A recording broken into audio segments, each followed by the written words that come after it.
ఈ ఒక్క వీడియో చూసి మనీ గ్రో అయిపోతాయి, కష్టపడకుండా మీరు రిచ్ అయిపోతారు అనుకుంటే ఈ వీడియో మీకు కాదు. Hello guys, this is Avinash and welcome to my channel. ఈ వీడియోలో money investing tips, best 5 investment methods ఏంటో చూద్దాం. ఈ 5 ఇన్వెస్ట్మెంట్ ఆప్షన్స్ లో మీకు ఏది సూట్ అవుతుందో కూడా వీడియో చివరిలో చూద్దాం. సో దానికన్నా ముందు నేను చేసే వీడియోస్ మీకు నచ్చితే please hit the like button and also subscribe చేసుకోండి ఫ్యూచర్లో మరిన్ని వీడియోస్ చూడాలంటే. So let's get started.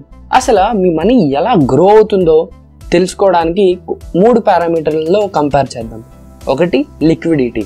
Liquidity అంటే ఏమీ లేదు, మీ మనీ వెనక్కి ఎంత ఈజీగా మీరు తీసుకోగలరు అన్నది లిక్విడిటీ. రిస్క్ అంటే మీ మనీని ఈ ఇన్వెస్ట్మెంట్ ఆప్షన్స్లో పోగొట్టుకునే పాసిబిలిటీ కూడా ఉంది, అది మెజర్ చేసేది రిస్క్. అండ్ మూడవది రిటర్న్స్, మీకు మీ మనీ మీద వచ్చిన ఇంట్రెస్ట్, అంటే మీకు ఎంత ప్రాఫిట్స్ ఆ ఇన్వెస్ట్మెంట్ ఆప్షన్ అనేది ఇస్తుంది.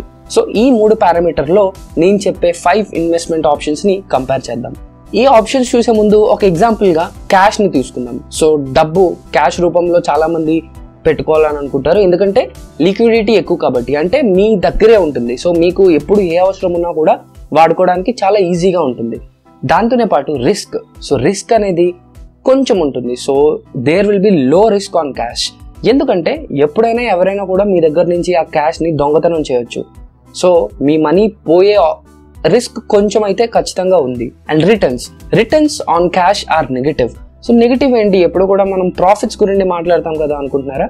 ఎస్, ఒకవేళ మీ క్యాష్ అనేది అలా పడుంటే మీకు అది ఏమీ తెచ్చిపెట్టదు, ఎందుకంటే every year there will be something called as inflation. Inflation అంటే ఏం లేదు, వాల్యూ ఆఫ్ మనీ తగ్గిపోవడం. మీ దగ్గర ఉన్న క్యాష్ యొక్క వాల్యూ తగ్గిపోతూ ఉంటుంది, అంటే ప్రైజెస్ పెరిగిపోతూ ఉంటాయి. సో ఈ రోజు మీరు 100 రూపాయలతో ఏదైనా కొనుక్కోవాలనుకుంటే నెక్స్ట్ ఇయర్ ఖచ్చితంగా మీరు 100 రూపాయల కన్నా ఎక్కువే పెట్టాల్సిన పరిస్థితి అయితే మీరు అబ్జర్వ్ చేయొచ్చు. అండ్ రీసెంట్లీ జనవరి 2020లో చూసుకుంటే ఇండియాలో ఇన్ఫ్లేషన్ రేట్ వచ్చేసి అరౌండ్ 7.5%. సో ఈ వాల్యూ ఆఫ్ మనీ అనేది తగ్గడం వల్ల మనకి క్యాష్ మీద వచ్చిన రిటర్న్స్ అనేవి నెగిటివ్ అన్నమాట. సో ఈ అండర్స్టాండింగ్తో మనం టాప్ 5 ఇన్వెస్ట్మెంట్ ఆప్షన్స్ ఏంటో చూసేద్దాం. ఫస్ట్ ఆప్షన్ వచ్చేసి సేవింగ్స్ అకౌంట్. సేవింగ్స్ అకౌంట్ అంటే ఏం లేదు, ఒక బేసిక్ బ్యాంక్ అకౌంట్ అనమాట, in which you can deposit cash or withdraw కూడా ఈజీగా చేసుకోవచ్చు. కానీ దీంతో పాటుగా మీకు కొంత ఇంట్రెస్ట్ అనేది కూడా జనరేట్ అవుతుంది. అఫ్ కోర్స్ అది ఎంత అనేది నేను చెప్తాను, బట్ మీరు ఈ అకౌంట్ యూజ్ చేసి మనీని విత్డ్రా చేయడం కానీ డిపాజిట్ చేయడం కానీ విత్ ఎర్నింగ్ సమ్ ఇంట్రెస్ట్ మీరు చేసుకోవచ్చు with savings account. But bank అకౌంట్లో మనీని విత్డ్రా చేయడం చాలా ఈజీ. ఏముంది, జస్ట్ అలా ఏటీఎంకి వెళ్ళి డ్రా చేసుకొని వచ్చేస్తాం. కాబట్టి ఈజీగా మనీ ఖర్చు పెట్టడానికి టెంప్ట్ అయిపోతారు. అంటే లాంగ్ టర్మ్ సేవింగ్స్కి బ్యాంక్ అకౌంట్ ఏమాత్రం పనికిరాదు. ఇప్పుడు ఈ సేవింగ్స్ అకౌంట్ ఆప్షన్లో లిక్విడిటీ చూసుకుంటే మీకు లిక్విడిటీ అనేది హై ఉంటుంది, ఎందుకంటే మీరు ఎప్పుడైనా కూడా బ్యాంక్ వెళ్ళి విత్డ్రా చేసుకోవచ్చు ఆర్ ఏటీఎంకి వెళ్ళి విత్డ్రా చేసుకోవచ్చు. But monthly or daily in transactions అని మీ డిఫరెంట్ బ్యాంక్స్ లిమిట్ అయితే ఉంటుంది. బట్ ఓవరాల్ గా లిక్విడిటీ హై. రిస్క్ అనేది 0. ఒకవేళ మీరు ట్రస్టెడ్ బ్యాంక్, మంచి బ్యాంకింగ్ అని చూస్ చేసుకుంటే మీ మనీ మీకు ఉంటాయి, ఎక్కడికి పోకుండా మీ మనీ మీకు ఎప్పుడైనా విత్డ్రా చేసుకోవచ్చు. అండ్ థర్డ్ వచ్చేసి రిటర్న్స్. సో సేవింగ్స్ అకౌంట్ లో వచ్చిన ఇంట్రెస్ట్ అనేది చాలా తక్కువ. You will be getting around only 3.25 to 3.5%. కానీ ఇది ఎప్పుడు నార్మల్ కేసెస్లో. ఇప్పుడు ఈ COVID-19 వల్ల SBIలో రీసెంట్గా మనం చూసుకుంటే మీకు ఓన్లీ 2.75% ఇంట్రెస్ట్ మాత్రమే వస్తుంది. So returns on savings account are very much less. Next option వచ్చేసి fixed deposit or recurring deposit అని కూడా అనొచ్చు.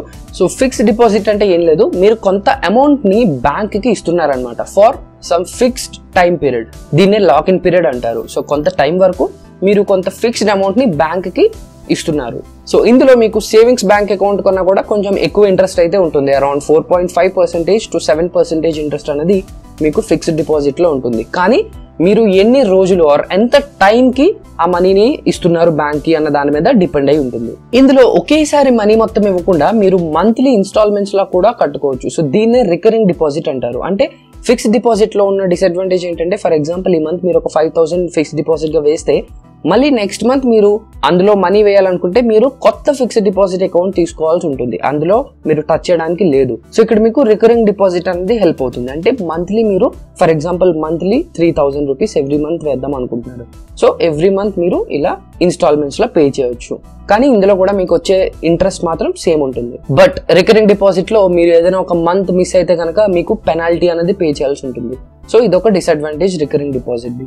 సో ఈ ఆప్షన్ లో లిక్విడిటీ అనేది మీడియం, ఎందుకంటే మీరు లాక్ ఇన్ పీరియడ్ అయ్యే వరకు కూడా మీరు మనీని విత్డ్రా చేసుకోవడం అవ్వదు చాలా బ్యాంక్స్ లో. అండ్ ఇఫ్ ఎట్ ఆల్ వాళ్ళు అలో చేసినా కూడా కొంత పెనాల్టీ అయితే వేసి మీకు మనీ అనేది మీకు ఇస్తారు, ఇంకా ముందే మీరు విత్డ్రా చేసుకోవాలనుకుంటే. రిస్క్, సో ఇక్కడ రిస్క్ అనేది టోటలీ జీరో, ఎందుకంటే bank will be responsible for your money as well as interest. ఏదైతే ఇంట్రెస్ట్ మీరు వస్తుందో మీరు డిపాజిట్ చేసిన మనీతో, ఆ మనీ అండ్ ఇంట్రెస్ట్ రెండిట్లో మీ మెచ్యూరిటీ పీరియడ్ అయ్యేసరికి మీకు ఇచ్చే బాధ్యత బ్యాంక్ది కంప్లీట్ గా. అండ్ ఇందాక చెప్పాను కదా, ఇందులో రిటర్న్స్ వచ్చేసి అరౌండ్ 4.5 to 7% ఉంటాయి. థర్డ్ ఇంపార్టెంట్ ఆప్షన్ వచ్చేసి health insurance. Yes, life is unpredictable, ఎప్పుడు ఏమవుతుందో ఎవరికి ఏమవుతుందో మనకు తెలీదు. సో ఫర్ ఎగ్జాంపుల్ అనుకోండి, మీకే ఏదైనా అయ్యింది అనుకుందాం అన్ఫార్చునేట్ గా. సో అప్పటికప్పుడు మీ హాస్పిటల్ బిల్స్ వాచిపోతాయి, మీకు తెలిసిందే. సో మీకు ఒక బ్యాకప్ గా ఒక హెల్త్ ఇన్సూరెన్స్ అనేది ఉంటే కనుక మీ సేవింగ్స్ అన్నవి అందులో యూజ్ చేయకుండా ఉంటారు, or in the worst case ఎవరి దగ్గర అప్పు చేయకుండా ఉంటారు. So health insurance can not only be a good investment but also మీ లైఫ్ని కాపాడగలదు. సో ఇక్కడ రిస్క్ అనేది జీరో అండ్ రిటర్న్స్ చూసుకుంటే దీస్ ఆర్ లైక్ హ్యూజ్, ఎందుకంటే ఇక్కడ మీ హెల్త్కి మీ లైఫ్కి సంబంధించిన విషయం కాబట్టి ఇక్కడ రిటర్న్స్ అనేవి చాలా ఎక్కువ. ఫోర్త్ ఆప్షన్ వచ్చేసి stock market. Yes, stock market చాలా మంది భయపడతారు, స్టాక్ మార్కెట్లో మనీ పెడితే చాలా లాస్ అయిపోతారు, అదొక జూదం లాంటిది అని చెప్పేసి. బట్ ఏంటంటే ఒక ప్రాపర్ నాలెడ్జ్, ఏ విషయంలోకైనా వెళ్ళేసరికి ఒక ప్రాపర్ నాలెడ్జ్, మంచి అనాలిసిస్ లేకుండా చేస్తే ఖచ్చితంగా అందులో మీరు ఫెయిల్యూరే చూస్తారు.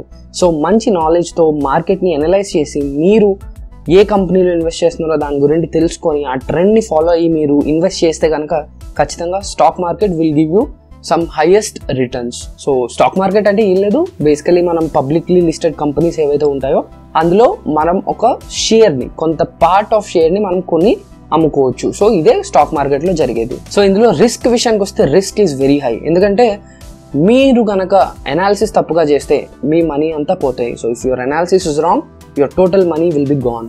నెక్స్ట్ వచ్చేసి లిక్విడిటీ. సో ఇందులో liquidity is like medium, because మీరు మనీ విత్డ్రాల్ పెట్టాక అరౌండ్ 2 to 4 days పడుతుంది మీ మనీ మీ బ్యాంక్ అకౌంట్లోకి ట్రాన్స్ఫర్ అవ్వడానికి.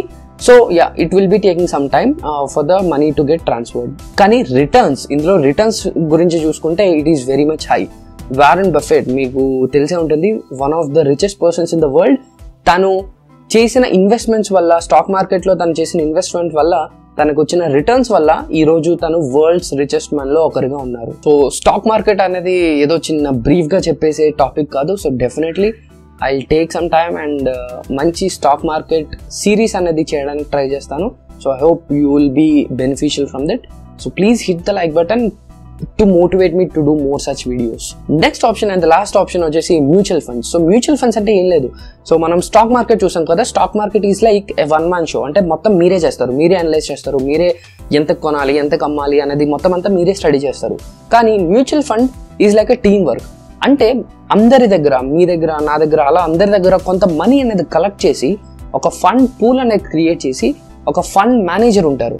So every mutual fund company will have its own manager. So ఆ ఫండ్ మేనేజర్ అనే అతను ఏంటంటే he's an expert in stock markets. So అతను ఈ టోటల్ మనీ ఏదైతే వచ్చిందో, అందరి దగ్గర తీసుకొని కలెక్ట్ అయిన మనీ ఏదైతే ఉందో దాన్ని ఏ విధంగా యూజ్ చేయాలి, ఏ స్టాక్స్ లో పెట్టాలి, ఏ బాండ్స్ కొనాలి, ఓకే, ఎలాంటి డెట్ ఫండ్స్ లో ఇన్వెస్ట్ చేయాలి, సో ఇవన్నీ డెసిషన్స్ అతను తీసుకుంటారు. సో మ్యూచువల్ ఫండ్ లో ఏంటంటే మీరు చేయాల్సినవి మనీ ఇన్వెస్ట్ చేయడం. ఓకే, ఇందులో కూడా చాలా టైప్స్ ఉంటాయి. యాక్చువల్లీ మ్యూచువల్ ఫండ్స్ లో కూడా there are many types of funds. Okay, like short term అవ్వచ్చు, లాంగ్ టర్మ్ అవ్వచ్చు, మిడ్ క్యాప్, లార్జ్ క్యాప్, ఇలా చాలా ఫండ్స్ ఉంటాయి. So which will talk in another video. కానీ ఇప్పుడు ఏంటంటే ఇవన్నిటి గురించి మీరు టెన్షన్ తీసుకోవాల్సిన అవసరం లేదు, because you are just giving your money to a fund manager. అతను ఈ బాధలని పడతాడు అనమాట. సో ఇందులో ఇన్వెస్ట్ చేస్తారు, ఫండ్ మనీ అన్నది ఎలా డివైడ్ అవుతుంది, సో ఇవన్నీ డీటెయిల్స్ మీరు చూడొచ్చు. సో ఇవన్నీ చేసినందుకు వాళ్ళకి కొంత కమిషన్ అయితే తీసుకుంటారు, అరౌండ్ 0.05% to 0.2% కమిషన్ అయితే ఫండ్ మేనేజర్స్ తీసుకుంటారు.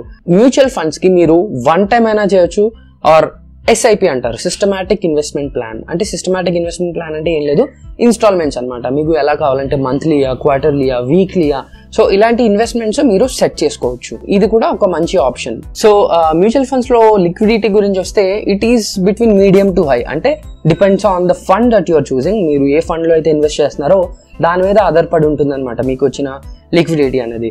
సో కొన్ని ఫర్ ఎగ్జాంపుల్ ఒకటి చెప్తాను నేను, లిక్విడ్ ఫండ్ అంటారు. సో లిక్విడ్ ఫండ్ అంటే ఏం లేదు, మీరు ఇన్వెస్ట్ చేస్తే లిక్విడ్ ఫండ్ లో 90% of the money are less than 50,000, ఏది తక్కువైతే అది మీరు ఇన్స్టంటేనియస్ గా బ్యాంక్ అకౌంట్ లోకి విత్డ్రా చేసుకోవచ్చు.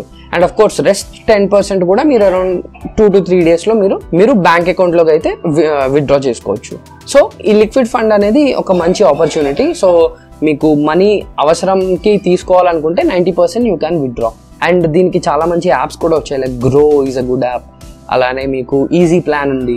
యావరేజ్ గా మీకు 7.2% ఇంట్రెస్ట్ అనేది వస్తుంది, which is slightly hire than the fixed deposit interest. And ఇందులో రిస్క్ విషయానికి వస్తే కొంత రిస్క్ అయితే కూడా ఉంటుంది, ఎందుకంటే మార్కెట్స్ బట్టి, స్టాక్ మార్కెట్ వేరీ అయ్యే బట్టి కూడా కొంత రిస్క్ అనేది మ్యూచువల్ ఫండ్ కూడా ఉంటుంది. But it is not as such, ఎందుకంటే మీ మనీ అనేది డిఫరెంట్ పూల్స్ లోకి స్ప్లిట్ అవుతుంది. ఒకే కంపెనీలో మొత్తం మనీ మీరు పెట్టకుండా ఫండ్ మేనేజర్ ఏం చేస్తాడంటే డిఫరెంట్ సెక్టార్స్ లో ఇన్వెస్ట్ చేస్తాడు. ఇందులో వచ్చే రిటర్న్స్ కూడా బాగానే ఉంటాయి. It will be varying around 7 to 14% depending on again the type of fund you are choosing. మీరు తీసుకునే మ్యూచువల్ ఫండ్ బట్టి మీకు వచ్చే రిటర్న్స్ కూడా ఆధారపడి ఉంటాయి. సో ఇప్పుడు ఈ 5 ఇన్వెస్ట్మెంట్ ఆప్షన్స్ లో మీకు ఏది బెస్ట్ అనుకుంటున్నారు, అది ఆన్సర్ కూడా మీ దగ్గర ఉంటుంది. మీ అవసరాలకి ఉన్న మనీ కాకుండా మీకు ఎంతైతే మనీ ఉంటుందో అండ్ అది ఎంత టైం వరకు మీరు ఇన్వెస్ట్ చేయగలరో, సో నేను ఇందాక చెప్పిన 3 parameters తో కన్సిడర్ చేసుకొని మీకు ఏది సూట్ అవుతుందో అది చూస్ చేసుకోండి. ఇందులో ఏంటంటే నేను జస్ట్ ఒక క్రూడ్ ఎగ్జాంపుల్గా ఒకటి చెప్తున్నాను. సో ఫర్ ఎగ్జాంపుల్ మనీని ఎలా స్ప్లిట్ చేయాలంటే సింపుల్గా సేవింగ్స్ అకౌంట్లో మీ మంత్లీ ఎక్స్పెన్సెస్ అయితే ఉండాలి. మీ ఈ మంత్కి సరిపడా ఎక్స్పెన్స్ అయితే, అంటే 1 month ఎక్స్పెన్సెస్ ఖచ్చితంగా మీ సేవింగ్స్ అకౌంట్లో ఉండాలి. నెక్స్ట్ వచ్చేసి ఒక ఎమర్జెన్సీ ఫండ్ అనేది క్రియేట్ చేసుకోవాలి. సో ఎమర్జెన్సీ ఫండ్ అంటే ఏం లేదు, ఏదైనా అవసరాలకి మీరు తీసుకోగలిగితే. సో ఇదొక లో రిస్క్ మీడియం రిటర్న్స్ ఫండ్ అయి ఉండాలి. లైక్ ఇప్పుడే చెప్పినట్టు ఒక లిక్విడ్ ఫండ్ అవ్వచ్చు, ఆర్ ఏదైనా ఒక ఫిక్స్డ్ డిపాజిట్ ఫండ్ అవ్వచ్చు.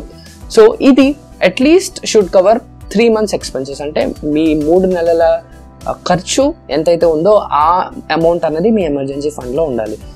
ఈ 2 ఉన్న తర్వాత మాత్రమే మీరు నెక్స్ట్ ఆప్షన్స్కి చూస్ చేసుకోవాలి, which is like stock market or mutual fund. అంటే మీ అవసరాలకి బట్టి ఎక్స్ట్రా మనీ ఉందో అది లాంగ్ టర్మ్లో మీరు ఇన్వెస్ట్ చేయాలి అనుకుంటే మాత్రమే, అంటే ఈరోజు పెట్టాము రేపు నాకు రిటర్న్స్ వచ్చేస్తే ప్రాఫిట్స్ వచ్చేస్తే అని కాకుండా ఆ మనీని లాంగ్ టర్మ్ కోసం ఆలోచించాలంటే ఇప్పుడు నాకు ఆ మనీ అవసరం లేదు, సో దాన్ని నేను నా గ్రోత్కి యూజ్ చేసుకుంటానని చెప్పి అనుకుంటే మీరు ఈ మ్యూచువల్ ఫండ్స్లో ఆర్ స్టాక్ మార్కెట్స్లో ఇన్వెస్ట్ చేయొచ్చు. ఈ రోజులో ప్రాబ్లం ఏంటంటే బయట జనాలందరూ సెల్ చేయడానికి చూస్తున్నారు. ప్రతిదీ మనం ఏదో ఒకటి కొనుక్కోనేలా చేస్తున్నారు. ఫేస్బుక్ యాడ్స్ అవ్వచ్చు, సోషల్ మీడియా ఇన్ఫ్లుయెన్సర్స్ అవ్వచ్చు, ఎవరైనా కూడా చాలా వరకు మనకి అక్కర్లేని ఖర్చులు కూడా పెట్టిస్తారు. అంటే ఈ ఆఫర్స్ ఉన్నాయి, ఆ ఆఫర్స్ ఉన్నాయి అని చెప్పేసి. మీరు మీ మనీ ఖర్చు పెట్టే విధానాన్ని మార్చుకోవాలంటే కనుక మీ మైండ్ సెట్ని మార్చుకోవాలి. ఫస్ట్ ఆఫ్ ఆల్ మీ అవసరాలకి మాత్రం యూజ్ చేయండి మనీని. ఒకవేళ ఎలా కాదు అన్ని నా ఫేవరెట్ యూట్యూబర్ చెప్పాడు ఆర్ ఇన్స్టాగ్రామర్ చెప్పాడని చెప్పి అన్ని కొనేస్తే at the end of the month మీకు ఎలాంటి మనీ అన్నది మీ వరకు మిగిలవు. So who will take care the responsibility of you and your family. మీ ఫేవరెట్ యూట్యూబర్ వచ్చి మీకు మనీ అయితే ఇవ్వరు కదా. So you must take care of your own personal finance. So don't make instant buying decisions. వెంటనే నేను అది కొనేయాలి ఇది కొనేయాలని అనుకోకండి. Okay, so if at all మీరు ఇన్వెస్ట్ చేయాలనుకుంటే, ఏదైనా స్పెండ్ చేయాలనుకుంటే మెటీరియలిస్టిక్ థింగ్స్ కాకుండా మీకు పనికొచ్చేవి ఏదైనా ఒక ఆన్లైన్ కోర్స్ అవ్వచ్చు, ఒక మంచి బుక్ అవ్వచ్చు, ఏదైతే మీకు మీ గ్రోత్కి హెల్ప్ అయ్యే వాటి మీద ఇన్వెస్ట్ చేయడం నేర్చుకోండి. గుర్తుపెట్టుకోండి, investing in yourself is the biggest investment. మీ మీద, మీ టైం మీద ఇన్వెస్ట్ చేయండి. That's it from my side guys. Thanks for watching. If you like this video, please subscribe and also share with your friends. This is Avinash signing off. Thank you guys.